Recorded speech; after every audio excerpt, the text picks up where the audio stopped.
السلام علیکم میری پیاری YouTube family and welcome back to my channel the world of Ruby.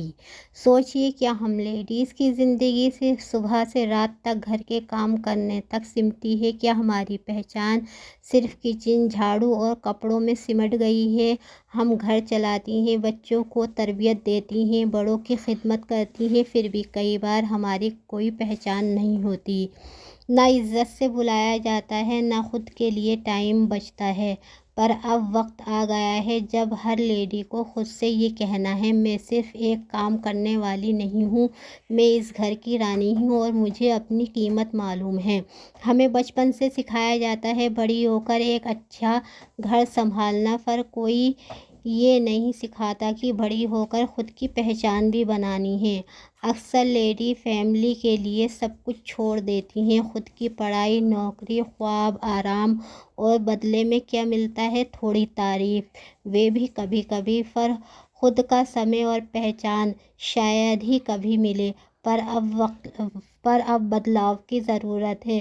عورت کوئی مشین نہیں ہے، وہ بھی انسان ہے، اس کا بھی اپنا دل ہے۔ گھر کی رانی وہی ہوتی ہے جو خود کو کھوئے بنا فیملی کو سنبھالے، جو اپنی انا بچا کر رشتوں کو نبھائے۔ خود کی قیمت سمجھنا مطلب پراؤڈ نہیں بلکہ کانفیڈنس ہے۔ جب ایک لیڈی خود کی عزت کرنا سیکھتی ہے تب پوری فیملی بھی اسے وہی عزت دیتی ہے۔ یاد رکھیے، جس نے خود کی قدر نہیں، اس کی دنیا بھی قدر نہیں کرتی۔ آپ خود سے ہی یہ کہیں گی کہ میں کرتی ہی کیا ہوں، صرف گھر کے ہی کام، کوئی باہر کا کام نہیں کرتی، تو لوگ بھی آپ کی قدر نہیں کریں گے۔ اپنی قدر کریں، اپنے لیے کھڑی ہوں، اپنی پہچان بنائیں، بھلے چھوٹی ہو پر اپنی ہو، چاہے گھر میں ہی ہو پر اپنی آواز ضرور رکھیں، چاہے گھر سے باہر کام نہ کریں پر خود کو کم نہ سمجھیں۔ تو اب سوال ہے، گھر کی رانی کیسے بنیں؟ پہلا قدم، خود کو ٹائم دیں۔ ہر دن کم سے کم 3 منٹ صرف اپنے لیے نکالیں۔ اس میں آپ کوئی کتاب پڑھیں، سیر کریں، یا آپ کو جو کوئی بھی کام پسند ہو، اپنی پسند کا صرف کام کریں اور صرف اپنی ذات کو دھیان میں رکھ کر کام کریں اور صرف اپنے لیے کریں۔ دوسرا قدم، فیصلوں میں بھاگیداری لیں۔ گھر کے چھوٹے بڑے فیصلوں میں اپنی بھاگیداری لیں، کیونکہ آپ کی حیثیت گھر میں صرف کام کرنے والی کی نہیں، ایک پارٹنر کی ہونی چاہیے جس کی رائے گھر کے ہر ٹاپک پر لی جانی چاہیے۔ تیسرا قدم، مالی طور پر مضبوط بنیں۔ اگر ضروری ہو تو کوئی کام، ہنر یا گھر سے جڑا کوئی کام شروع کریں جس سے پیسہ بھی آئے اور آپ کی پہچان بھی بنے۔ آج کے دور میں پہچان اور پیسہ دونوں ہی ضروری ہیں۔ چوتھا قدم، اپنی عزت کی مانگ کریں، لڑائی نہیں۔ اپنوں کو پیار سے بتائیے کہ آپ کی بھی ایک قیمت ہے۔ آپ صرف کام کرنے والی نہیں، پریوار کی ریڑھ ہیں، آپ پریوار کو سنبھالنے والی ہیں۔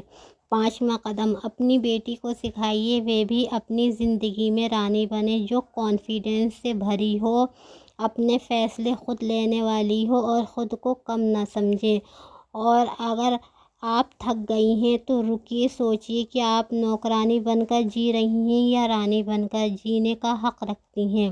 گھر میں رانی بننا گہنے پہننا نہیں بلکہ خود کو وہ عزت دینا ہے جو آپ دوسروں کو دیتی ہیں۔ رانی وہی ہوتی ہے جو خود کو جانتی ہے، اپنی اہمیت سمجھتی ہے پر خود کو کھوئے بنا۔ تو آج سے کہیے خود سے کہ میں گھر کی رانی ہوں، میں انمول ہوں اور اب میں اپنی قیمت جانتی ہوں، اس لیے وقت ہے کہ اپنے لیے کھڑی ہوں۔ لیڈیز گھر کے کاموں میں اتنا تھک جاتی ہیں کہ اپنے لیے ٹائم ہی نہیں بچتا۔ اگر ٹائم بھی بچتا ہے تو تھکان میں کچھ اپنے لیے کرنے کا دل نہیں چاہتا۔ ہم نہ اپنی کیئر کر پاتے ہیں، نہ ہی ہیلتھ کیئر کر پاتے ہیں۔ گھر کی کاموں کی ٹینشن لینے کی وجہ سے گھر کی پریشانیوں کی ٹینشن لینے کی وجہ سے بڑھاپے کے آثار چہرے پر وقت سے پہلے دکھائی دینے لگتے ہیں۔ اتنا سب کچھ کرنے کے بعد بھی سننے کو ملتا ہے کہ آخر تم کرتی ہی کیا ہو؟ اب اس کرتی ہی کیا ہو کا جواب دینے کا وقت بھی آ گیا ہے۔ عورت وہ کرتی ہے جو ایک مرد بالکل نہیں کر سکتا۔ گھر چلانا کوئی چھوٹی بات نہیں ہو سکتی۔ جو دن بھر سب کا خیال رکھتی ہے وہ نوکرانی نہیں ہوتی، وہ گھر کی رانی ہوتی ہے۔ یہ بات سب سے پہلے خود کو بتانی ہوگی۔ موسم چینج ہو رہا ہے، سردیاں آنے والی ہیں، اس لیے ہم سبھی اس کی تیاری میں لگ گئی ہیں۔ آج میں نے اپنے بیڈ کا کمبل واش کیا تھا، یہ میں نے اپنی واشنگ مشین میں ہی واش کیا ہے۔ اگر آپ بھی واشنگ مشین لینے کی سوچ رہی ہیں تب میں آپ کو سجیسٹ کروں گی کہ آپ ڈبل والی سیمی واشنگ مشین لیں۔ اس سے آپ بہت آسانی سے کپڑے واش کر سکتی ہیں، کیونکہ اس میں ڈرائی ٹب اور واش ٹب بھی ہے، جس سے ہمیں الگ سے کپڑوں کو پانی میں ٹب سے نکالنے کی ضرورت نہیں ہو سکتی۔ کمبل میں آپ واشنگ پاؤڈر کے ساتھ بیکنگ سوڈا اور وائٹ ونیگر بھی ڈال سکتی ہیں، اس سے کمبل بہت اچھی طرح واش ہو جاتا ہے۔ میں نے بھی یہی دونوں چیزیں ڈال کر کمبل واش کیا تھا، میرا کمبل کافی اچھا دھل گیا تھا اور اسے میں نے 2 دن کی دھوپ لگا کر رکھ دیا تھا۔ پہلے میں اپنا کمبل ہاتھ سے ہی واش کرتی تھی، جس میں بہت زیادہ